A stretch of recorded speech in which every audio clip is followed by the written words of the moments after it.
Mga kitchen tips na natutunan ko sa loob ng 20 taon. Sobrang mantika sa mainit na sabaw. Gamitin ang sandok na may yelo at iikot ito sa sabaw. Titigas ang mantika at madaling makuha.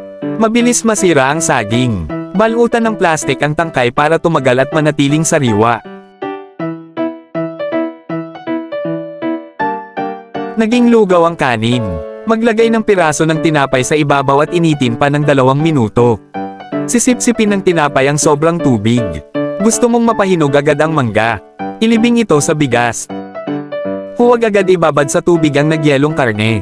Magdagdag ng asin at puting suka sa maligamgam na tubig.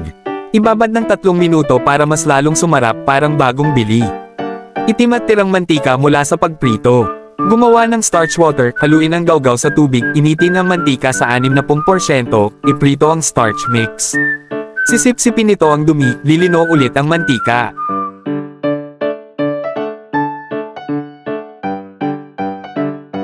Laging tumutubo ang garlic. Maglagay ng asin at tsaa, ilagay sa plastic bag at iselyo. Tatagal ito ng hanggang 6 na buwan. Paano hindi masira ang butil ng granada? Hiwain sa ibabaw, saka hatiin ayon sa lainan. Tapikin ang ilalim gamit ang kutsara, bowl na ng buong butil agad. Makati kapag nagbalat ng yam.